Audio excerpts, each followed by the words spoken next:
Okay, Molly, good afternoon. How are you? I'm fine, ma'am. Okay, so today we will be beginning with the couplets. Okay, get ready with your book, Couplets by Alexander Pope. Okay, it is lesson number 9 in your book, page number 60. Yes, Yes. Now, you know what are couplets? Couplets are two lines of verse of the same length, and the last two words they rhyme with each other. Okay, we can say that as Doha in Hindi, very popular by Kabir Das ji and Rahim Das ji. So it is a very popular thing in Hindi. You must have studied or you will study. So couplets are dohas. Okay, they have two lines of verse and they rhyme with each other. The last two words rhyme with each other. And like I can give you an example in Hindi. बड़ा हुआ तो क्या हुआ जैसे पेड़ खजूर पंथी को छाया नहीं फल लागे अति दूर. So two lines are there. In this two lines, the entire idea is being expressed, that suppose even if it is of no use, if you can't be, we are great, but we can't help someone, it won't be of any use. So Alexander Pope, he was the master of the heroic couplets, and this is very famous couplets. All these in your book they have given only 5. Okay, so just follow your book. Tis with our judgments as our watches, none go just alike, yet each believes his own.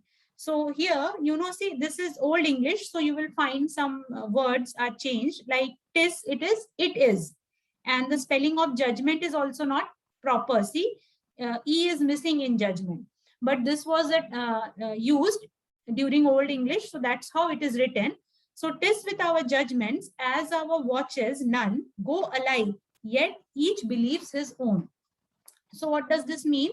That there is no two watches in this entire world which will show the same time. Okay, suppose you are also wearing a watch, I'm also wearing a watch, and if we want to tally the time, we will find, okay, it might be very close, but still it will not show the same time. There will be difference in few minutes or maybe few seconds. So why does he say like this? Because he says, just as the two watches will not show the same time, similarly, each and every person has his own judgment. Our judgment can never be same. Okay, you might agree with somebody a 90%, maybe 80%, but not 100%, because you have your own perception, own thinking. Our judgments will not be similar. Okay, so this is what he wants to say in these two lines, that tis with our judgments as our watches, none go just alike, yet each believes his own. So similarly, as the two watches will not show the same time, similarly, our judgments will never be same. Okay, clear the first couplet? yes, ma'am. Okay, now see, follow the second one. He knows to live who keeps the middle state and neither leans on this side nor on that. Now you can see state and that are rhyming. In the first couplet, none and own are rhyming. So the two words of the first and the second line are rhyming, and also in the second couplet it is same. So what does he wants to say in the second one? See, the best way to live is to live by the middle path, not going to extremes, neither too high nor too low. If we follow the middle path or the middle state, we will always be happy and satisfied. Okay, we should not lean on extremes. Okay, like we can also say excess of anything is not good for us. So that's what he wants to say, that best way to live is to live by the middle path, and we should avoid leaning to the extremes. A person, what he wants to say is that a person should live a balanced life. Okay, and he should always follow the middle path, and he should not bend on any sides. Suppose I'll give you an example. Suppose you are fond of something. Okay, you are, suppose your hobby is to cycle, but if you cycle, go on cycling all the time, you will have muscle cramps, you will have problems. But if you maintain that, and you will also, your studies will be at loss. But if you maintain a balance, you fix a particular time of cycling, and also you can do your studies at the same time, you can pursue your hobbies. So we should always have a balanced approach towards anything in life. Okay, now see all these couplets, if you follow it closely, they are giving us a certain moral value. Okay, they are teaching us certain moral value, like we should follow our judgments, but we should not go and conflict with others. Also, similarly, we should always keep and follow the middle path, not bending to extremes. Okay, clear the second couplet, Molly?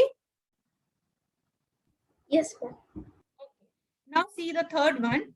For forms of government, let fools contest. Whatever is best administered is best. So now see here also such a deep meaning he has given. He says that when we are trying to form a government, there are many fools who just go on quarreling and fighting that which government will be best, the monarchy or the dictatorship or this or that. For that matter, just they go on quarreling, and he says such type of people are fools. Why? Because we should not quarrel on the forms of the government. Which government is best will be known by how it is doing its administration. Okay, any government for that matter, if the government knows to do the administration well, that government is best. No need to fight for making the government. See how deep idea he has told. So for forms of government, let fools contest. So let the fool contest means quarrel or fight for what type of government they want to create. But actually the best government is the government which has the best administration. Okay, clear? The third couplet? Yes. Now see the fourth one. For modes of faith, let graceless zealots fight. He can't be wrong whose life is in the right. See here also such a beautiful message. He says, now see, we all have here, not only in our country but everywhere, there are people who fight on the grounds of religion. Okay, so he says that those who are fighting on the grounds of religion, they are fanatic people. Okay, they are very much, no, I only believe my religion. Okay, they are very much adamant about their religion, but they are fanatic. That should not be done. Why? Because a person who is following the path of truth can never be wrong. Okay, so any religion, see, when we talk about religion, tells us the ways to be closer to God. Okay, so different religion will tell us different ways to be closer to God.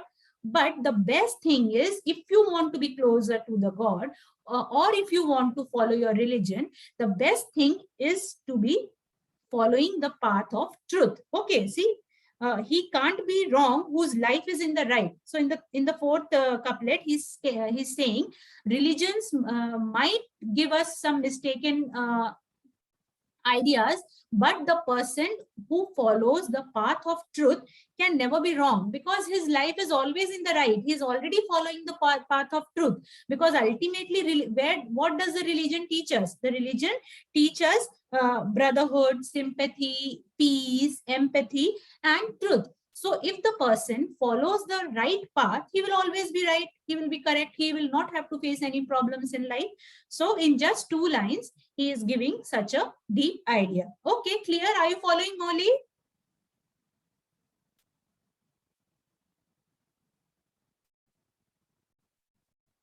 Yes. Okay. Now see the last one. In faith and hope, the world will disagree, but all mankind's concern is charity. So finally, he says that people might follow different faith, they might have different religions, aims, ambitions in life, but what is common? Common is charity. Charity is the most common concern of the entire mankind. If we keep that in mind, all the things will be falling in a proper place. Okay, people have different faiths and hopes, and at one point they all they unite, and which is that point? It is the point of charity. So we all should devote ourselves towards charity. Okay, so all these things he just says, these are the couplets he talks about, and he gives us a deeper meaning. If you think it properly, you will find a deeper meaning and a moral lesson hidden in these couplets. I hope it's clear, Molly. Yes, ma'am. Any questions to ask? No, ma'am. Okay.